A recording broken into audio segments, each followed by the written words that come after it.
going to discuss the literary terms prescribed for you. So we have discussed the three literary terms in last period, that was caesura, paradox and wit, and today we are going to discuss free verse and imagery. So what is free verse? Free verse is poetry which is not written in regular metrical pattern. Instead of having metrical feet, free verse has a rhythm that shoots its meaning and uses the sound of spoken language in the line of different lengths. So we have seen heroic couplet, terza rima, ottava rima, blank verse. What is the difference between the blank verse and free verse? In blank verse there is a metrical pattern, means in blank verse there is unrhymed iambic pentameter, means the lines in blank verse are of pentameter. Iambic pentameter means each and every line in blank verse should have the iambic pentameter. But as far as free verse is concerned, there is no metrical pattern that you don't have to follow while writing in free verse any metrical pattern. You can write in spoken language. So free verse is poetry which is not written in a regular metrical pattern. So when we discuss the heroic couplet is also the lines composed of iambic pentameter. In the same way, blank verse is also lines consisting iambic pentameter. But in free verse there is no set metrical pattern. Instead of having metrical feet, there should be some metrical feats. Free verse has a rhythm that shoots its meaning and uses the sound of spoken language in the line of different length. The way there will not be any limitations, there would not be any we can say any type of rules and regulation while writing the poetry in free verse. You can use different length of lines while writing the free verse. There would not be any metrical pattern. There should be some metrical foots at least, but though you can use the spoken language as we generally use in prose. You can use a prose language while writing poetry. This type of writing is called the free verse. This type of verifications was very popular. This type of versification was very popular in the 20th century. The notable practitioners include Walt Whitman and Allen Ginsberg. So you must keep in mind that these are the most notable practitioner of free verse. Walt Whitman and Allen Ginsberg, these both have used the free verse while writing their poetry. So in 20th century that form was developed and was used by the most notable practitioner Walt Whitman and Allen Ginsberg. थोडक्यात लक्षात ठेवायचं आहे तुम्हाला, free वर्समध्ये आणि blank वर्समध्ये काय फरक आहे, confusion व्हायचं कारण नाही. ब्लँक वर्स ह्या दोन म्हणजे अनराईम आयम्बिक पेंटामीटर लाईन असतात. म्हणजे प्रत्येक लाईनमध्ये 5 मीटर असेल, तेही कसे असेल इयाम मीटर असेल. म्हणजे त्याच्यामध्ये प्रत्येक मीटरमध्ये पहिला सिलॅबल हा ट्रेस अनट्रेस असेल, दुसरा ट्रेस असेल. हा सेम पॅटर्न आपल्याला ब्लँक वर्समध्ये पाहायला मिळतो. पण त्या लाईन कशा अनराईम, त्या राईम होणार नाही. पण फ्री वर्समध्ये मात्र कोणताही तशा प्रकारचा मेट्रिकल पॅटर्न नसतो. फक्त एक प्रकारचा ट्रेस पॅटर्न इथं त्याला म्हणतो आपण साऊंड पॅटर्न इथं मेंटेन केला जातो. आणि डिफरंट लाईनच्या म्हणजे पेंटामीटरच्याच लाईन राहील का 6 मीटरच्या लाईन राहील असं नाही. डिफरंट लेनच्या आपल्याला लाईन्स इथे पाहायला मिळतो. बरं, लँग्वेजसुद्धा यूज जी केलेली असेल ते म्हणजे फक्त व्हर्सिफिकेशन किंवा त्याला म्हणतो आपण की वर्स लँग्वेज राहीनं त्याची काही गॅरंटी नाही. प्रोज लँग्वेजसुद्धा त्या फ्री वर्समध्ये यूज केल्या जाऊ शकते. तर अशा ज्या लाईन असतात, अनराईम लाईन असतात, कसल्याही प्रकारचा त्याच्यामध्ये एक प्रकारचा ट्रेस पॅटर्न यूज केलेला असतं, पण रायमिंग स्कीम कसल्याही प्रकारची तुम्हाला दिसणार नाही. अशा प्रकारचं जे व्हर्सिफिकेशन असते, पोएट्री रायटिंग असते, याला आपण काय म्हणतो, फ्री वर्स म्हणतो. आणि शेवटची तुम्हाला ही आहे म्हणजे फिगर ऑफ स्पीच आहे, ती आहे imagery. Imagery refers to the image or picture created in the mind of reader by a work of verse or prose. पहा, इमॅजरी कशाला म्हणतो आपण, imagery refers to the image म्हणजे काय, प्रतिमा तयार होणे. जसं तुमच्या पुढे एखादा फोटो असेल, ती काय आहे, एक प्रकारची प्रतिमा. समजा तुमच्या पुढे शिवाजी महाराजांची प्रतिमा असेल तर त्यांच्याकडे पाहिल्याबरोबर आपल्याकडे पूर्ण शिवाजी महाराज उभे राहतो. शिवाजी महाराजांचे कार्य उभे राहतात, शिवाजी महाराजांचा कार्यकाळ उभा राहतो. म्हणजे अशा प्रकारे इमेज काय आहे, ती जरी अशी प्रतिमा असली, निर्जीव जरी प्रतिमा असली, तर त्याच्यामध्ये असा पॉवर असतो की त्या पूर्णच्या पूर्ण सजीवपणा, जिवंतपणा त्या माणसाचा आपल्याला जाणवतो. अशाच प्रकारे imagery refers to the images or pictures created in the mind of reader. तर अशा प्रकारची जो इमेज आहे, जसं एखादा फोटोग्राफर फोटो काढून तो आपला इमेज क्रिएट करेल, एखादा पेंटर पेंटिंग करून इमेज तयार करेल, तशाच प्रकारे पोएट्री काय करतात, पोएट्स काय करतात, such type of images or pictures are created in the mind of the readers. कोणाच्या माइंडमध्ये? रीडर्स, लोकांच्या, वाचकांच्या मनामध्ये जशा प्रकारच्या प्रतिमा तयार करते. By a work of prose or work of verse or prose. पोएट्रीच्या माध्यमातून किंवा एखाद्या प्रोजच्या माध्यमातून वाचकांच्या मनामध्ये जी एखादी प्रतिमा जर तयार होत असेल, एखादं पिक्चर तयार होत असेल, एखादी इमेजेस तयार होत असेल, तर त्याला आपण काय म्हणतो? इमॅजरी म्हणतो. कळलं? Quite often these images may be evoked म्हणजे काय? तयार करणे.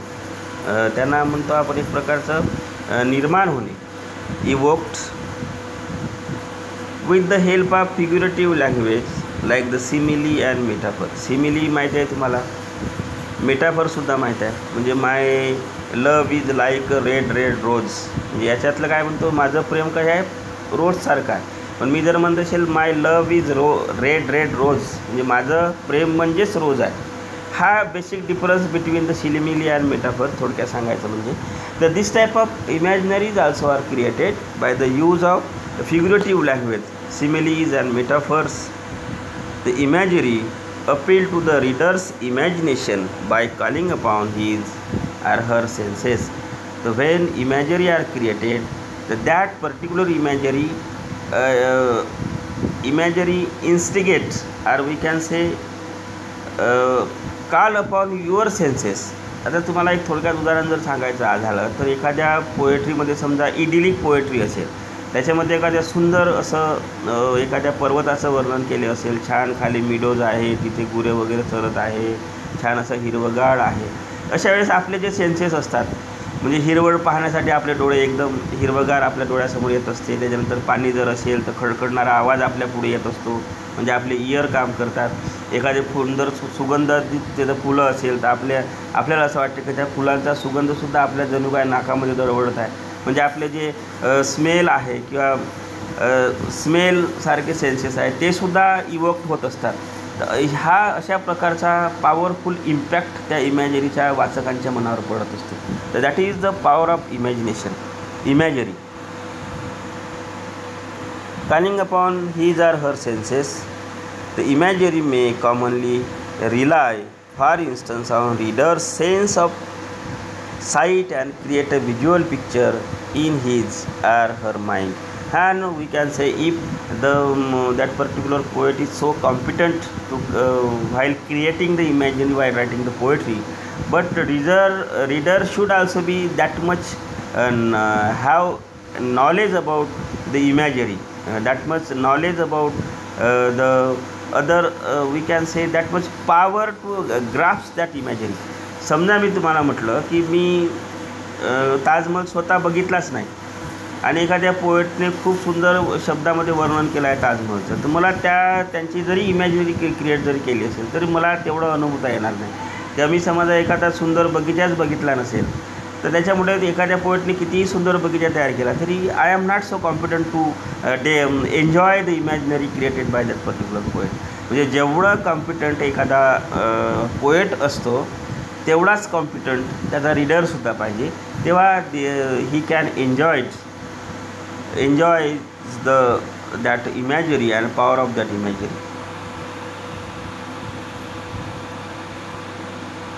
Let's us consider the beginning of the Edgar Allan Poe's famous short stories the fall of house of Usher's well for it use of visual imagery. The start of the line read, during the whole of a dull, dark and soundless day in the autumn of the year, when the clouds hung oppressively low in the heaven, and I had been passing alone on the horseback through a singularly dreary tract of a country. तर तुमच्या मनामध्ये हे सगळे वाक्य वाचल्यानंतर कशा प्रकारची images create झाली म्हणजे आपल्याला काय दिसतं याच्यामध्ये the poet creates through the use of the word dull dark and soundless a visual image of the day in autumn. Autumn जो कार्ड असतो त्याच्यामध्ये पूर्ण कसा आहे दिवस पूर्ण डल आहे डार्क आहे म्हणजे जगले तिकडे पूर्णपणे हे काय बर्फाने आच्छादलेलं आहे. The reader understands that dull and dark signifies the lack of color or the light, and this understanding calls upon his or her sense of sight. कळलं तुम्हाला म्हणजे डार्क अँड डल. तर आपल्याला याच्यातून काय दिसतं की त्या संपूर्ण दिवसामध्ये कसल्या प्रकारचा प्रकाश नाही संपूर्ण अंधकार किंवा त्या ढगांमुळे अंधुक प्रकाश आपल्याला दिसतो. त्याच्यामुळे that calls upon your sense of site म्हणजे तुमच्या डोळ्यापुढं ते प्रतिमा उभी राहते का ते एकदम. आता जरी तुम्ही लख्ख प्रकाशात जरी ते पोयम वाचत असाल तरी तुमच्या मनामध्ये एक प्रकारची त्या अशा साईट म्हणजे एक इमॅजिनरी निर्माण होते का ते तो दिवस कसा असेल. However by using the word soundless Poe also relies on the reader's auditory sense or sense of hearing. The soundless adds the detail in the reader's mental picture that there was no movement of wind and breeze, and thus they additionally convey the details of temperature and lack of breeze, indicate that the narrator may also be experiencing some physical discomfort with the weather. तर सिस type of तर थोडक्यात सांगायचं म्हणजे imaginary अशा प्रकारची आहे की याच्यातून आपल्या माइंडमध्ये अशा प्रकारची एक इमेज तयार होते. बट ते इमेज जो कशाच्या म्हणजे पेनच्या माध्यमातून किंवा एखाद्या पेंटिंगच्या माध्यमातून क्रिएट करता का नाही. That images are created with the power of words, and we are the readers also is so much competent to enjoy that imagery. His senses are called upon to enjoy that imagery. आपल्याला दिसते की dark and dull म्हणजे आपल्याला थोडक्यात लक्षात येते का तेव्हा सगळीकडे अंधकार पसरलेला आहे म्हणजे आपल्या डोळ्यापुढं आपली साईट काम करते. त्याच्यानंतर आपल्याला असं वाटतं की तिथं देअर इज नो ब्रीज. आपल्याला असं वाटतं की तिथं पूर्णपणे soundless means there is no sound. तर आपलं हिअरिंग जे सेन्स आहे ते सुद्धा तिथे आपलं काम करते. तर अशा प्रकारचा रिडरसुद्धा तेवढा कॉम्पिटंट असेल तर he is able to enjoy that imagery. Okay, I think you must have understood all that we have discussed. The remaining portion of this syllabus we would discuss in later video. Thank you.